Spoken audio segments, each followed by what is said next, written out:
पहले तो आप सभी पत्रकार साथी पहुंचे हैं, आपका हृदय की गहराइयों से स्वागत है।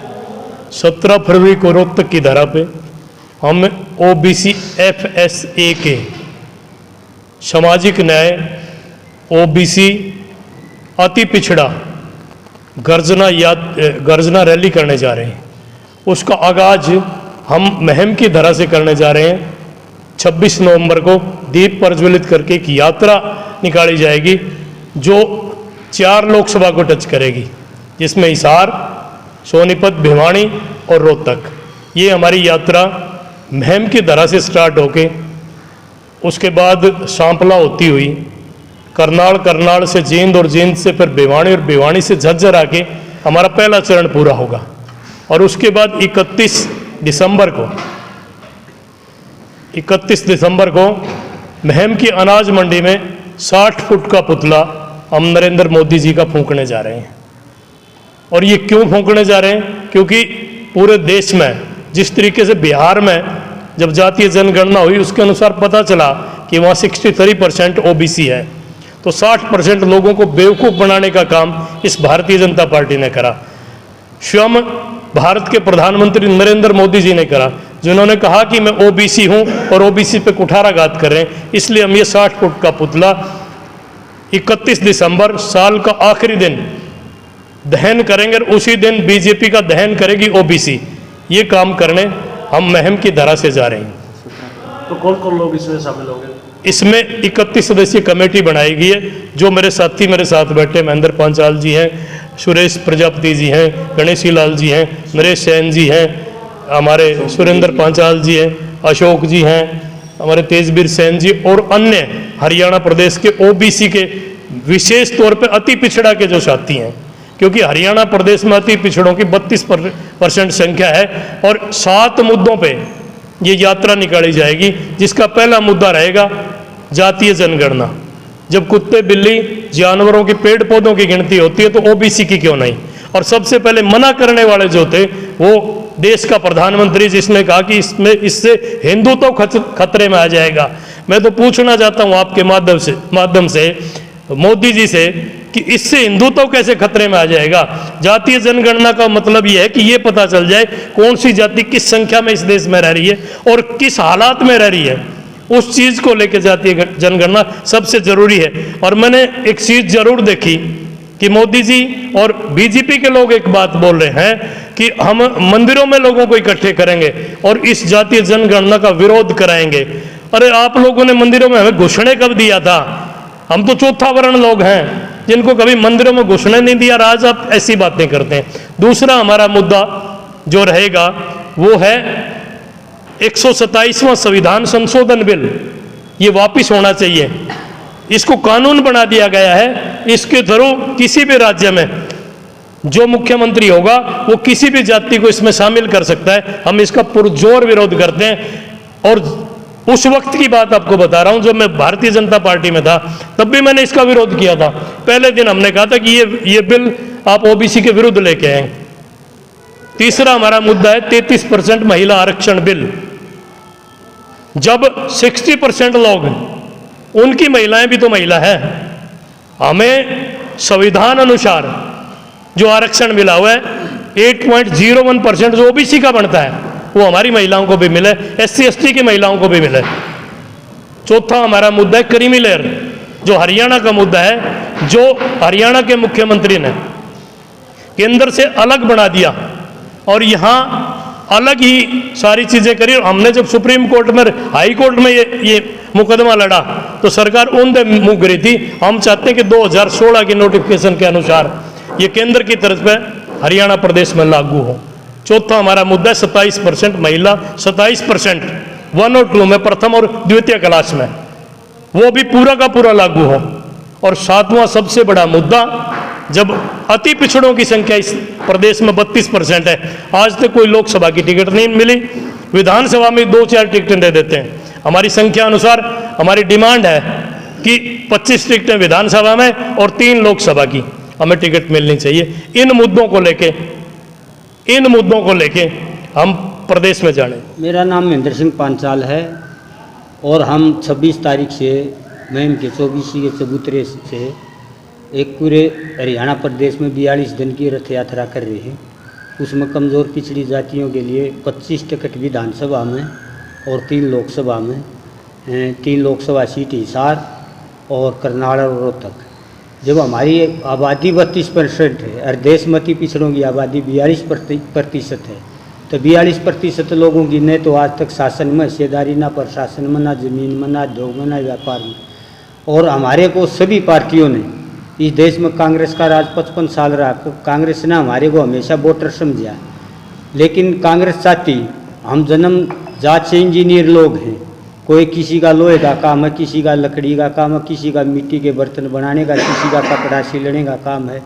तमाम दस्तकार जातियों को जो कांग्रेस ने हमारी जड़ों में ऐसा मट्ठा घेरा है, आज हमारे बच्चे बीमार हो जाए तो दवाई के पैसे नहीं, खाने के लिए रोटी नहीं, पहनने के लिए कपड़ा नहीं। और आज ये जो सारी स्थिति है कांग्रेस की, जहाँ कांग्रेस समान अधिकार देती तो आज हमारी दशा और दिशा दोनों खराब नहीं होती। आज हमारी दोनों ही चीज़ खराब है, दशा भी खराब है और दिशा भी खराब है।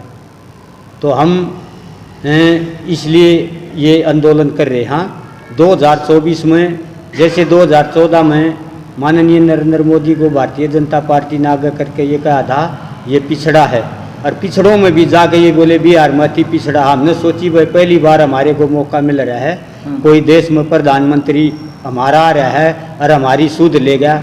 लेकिन ये फर्जी पिछड़ा है, कागज़ से बना हुआ पिछड़ा है। इसने सब क्या है देश का बंटा धार कर दिया, सारे महकमों को बेच रहा है। रेलवे ने बेच दी, LIC ने बेच दी, बंदरगाह ने बेच दी, नेशनल हाईवे ने बेच दिए, तमाम चीज़ों को बेच दिया। जब आज हम कोटे की बात करें, जब सरकारी महकमे नहीं रहेंगे तो कोटा कहाँ से रहेगा। देखिए, बिल्कुल आप सही कह रहे हैं। वहाँ जो हमारी जो धर्मशाला कमेटी है, जो रोहतक की पांचाल धर्मशाला कमेटी है, वो असल में कांग्रेसी माइंडेड है, तो उन्हें ही बुलाते हैं। और इस बार मुझे भी समाज के लोगों ने कईयों ने फ़ोन किया कि आपको जो है ना यहाँ प्रोग्राम में आना है और आपने समाज की बात रखनी है। मैंने दीपेंद्र हुड्डा को बताया कि हुड्डा साहब, हरियाणा में 32% संख्या के जो अति पिछड़ा मूल जो OBC हैं, मूल पिछड़े जो हैं, उनको राजनीति में हिस्सेदारी नहीं मिल रही। हमारी 27 टिकटें बनती हैं, आप 25 टिकटें हमारी 2 जब तक जो है ना जनगणना नहीं होती और रिजर्वेशन लागू नहीं होती, और 3 लोकसभा की 2। तो दीपेंद्र ने मेरे को आश्वासन दिया कि हम इस पे, पहले मेरे को ये बातें समझ नहीं थी, अब मेरे को समझ आ रही है और हम इस पे विचार कर रहे हैं। लेकिन जैसे ही 1 घंटे बाद आप लोगों ने उनसे इंटरव्यू लिया तो वो बाइट दे रहे थे, तो उन्होंने 2 चीज़ें बहुत ही गलत बोली। कि एक तो उन्होंने बोला कि ये जो अति पिछड़े वर्ग के जो लोग हैंगे पूरे प्रदेश में तो हैं संख्या में, लेकिन हर विधानसभा में नहीं है। उनका मतलब ऐसा मन था कहने का। लेकिन मैं उनको बताना चाहता हूं कि दीपेंद्र हुड्डा जी, अगर ऐसा होता तो लोकसभा की सीट आप नहीं हारते, क्योंकि जो बीजेपी का जो वोटर है, वोट बैंक है, वो सारा का सारा पिछड़ा है। और जो अरविंद शर्मा जो सांसद बना, वो बैकवर्ड की और खासकर BCA के वोटों से बना। आप हार गए उसमें, आपको समझ आना चाहिए कि किस तरह से आप हारे। और दूसरा जो उन्होंने कहा कि रिजर्वेशन लागू होनी चाहिए, हम चाहते हैं। अरे चाहते हैं तो वो तो रिजर्वेशन जब तक लागू होगी, लेकिन 2024 का चुनाव सर पे है। आप लोग प्रदेश के मुखिया हैं, एक मुख्यमंत्री के बेटे हैं और भविष्य के मुख्यमंत्री आपको प्रपोज किया जा रहा है, और फिर आप ये बात करें, आपको तो सीटें निर्धारित करके दे देनी चाहिए। और हम बार बार कह रहे हैं कि आप जो पीछे 2019 का जो चुनाव हारे, उन्होंने मंच से घोषणा की आपका हक मिलेगा, जिस जो आपकी मांग थी उन्होंने कहा कि इस पर गौर किया जाएगा और कांग्रेस पार्टी आपको आपका हक देगी। किस तरह से देखते हैं उनका जो भाषण में उन्होंने कहा कि आपकी जो मांगे हैं जायज हैं, कांग्रेस पार्टी उनका समर्थन? नहीं, मंच से उन्होंने कहा, लेकिन पत्रकारों से उन्होंने फिर उस बात को घुमाने की तरोड़ मरोड़ के उस बात को घुमा दिया। तो हम कैसे मान ले कि वो जो है ना उनकी नीयत साफ है? उनकी नीयत में खोट है। हम समझ रहे हैं उनकी जो बातें हैं, जो घुमा के उन्होंने जो बातें कही, वो जो है ना बिल्कुल भी स्पष्ट नहीं है और वो इस पे कुछ करना नहीं चाहते। अभी जब तक वो स्पष्ट नहीं होंगे तब तक समाज उनके साथ नहीं जाएगा। मेरा नाम हनुमान वर्मा है, मैं OBC पहले हूं और पर कांग्रेस का जर्नल में प्रवक्ता भी हूं प्रदेश का। जी, जिस तरह से आप आरोप लगा रहे हैं, कांग्रेस पार्टी का प्रवक्ता है जी, जी। और कांग्रेस पार्टी का आरोप लगा रहे हैं कि OBC की जो सूद ले लेगी, लेकिन आपके हर एक मंच पर कांग्रेस के जो है कोई न कोई नेता होता है, कोई भी। बिल्कुल बिल्कुल। अभी पिछले दिनों पांचाल सभा में जब दीपेंद्र जी ने ये कहा कि हम पूरे हक देंगे, मैं तो एक बात कहना चाहता हूं कि उन्होंने क्या पत्रकारों के सामने कहा, क्या नहीं। अब नेता प्रतिपक्ष भूपेंद्र सिंह हुड्डा है, उनसे एक डेलीगेशन मिलेगा ओबीसी का, और उनके सामने ये 7 की 7 मांगे हम रखेंगे और उनसे कहेंगे कि ये 7 की 7 मांगे हमारी पूरी हो। इसको लेके हम उनसे मिलेंगे। इसमें केंद्र की मांगे भी हैं। हम उन्हीं के नेतृत्व में एक बात जरूर कहेंगे कि हमें राहुल गांधी जी और खड़गे जी से मिलाया जाए, ताकि ये घोषणा पत्र में डले, कांग्रेस के घोषणा पत्र में डले। अगर इसको भारतीय जनता पार्टी की सरकार वो पूरे कर देती है, क्या ओबीसी मोर्चा जो है भारतीय जनता, इसमें कोई शक नहीं। अगर 25 सीटें और 3 लोकसभा अगर बीजेपी देती है तो कोई दिक्कत नहीं है। अब पूरी ओबीसी उनके साथ, समाज देख रहा है, ओबीसी पूरा उनके साथ लगेगा। लेकिन मैं तो अगर कांग्रेस की बात करूं तो हमारी ये बात नेता प्रतिपक्ष के सामने रखेंगे और उन्हीं से एक आग्रह करा जाएगा कि आप हमारे साथ चल के खड़गे जी और राहुल जी से मिलके हमारी इस बात को घोषणा पत्र में डलवाएं। क्या कभी किसी पार्टी ने इसी दी आज तक हरियाणा की इतिहास? आज तक नहीं हुआ, लेकिन अब होगा, क्योंकि एक व्यक्ति ने ऐसा कर दिया जिसका नाम नीतीश कुमार है। जो सपना, जो FSA के जो हमने इसका नाम दिया है फुल्ले, एस के मतलब साहू जी महाराज, ए का मतलब अंबेडकर जी और के का मतलब कर्पूरी ठाकुर जी, उनके सपनों को साकार करने का अगर किसी ने काम किया तो 75% आरक्षण नीतीश कुमार जी ने कर दिया है। और वो यूं का यूं होगा। अब जो है ना पूरे देश में हमारी तो यही डिमांड है कि जब वहां 75 हो सकता है तो हरियाणा प्रदेश में और देश में क्यों नहीं हो सकता।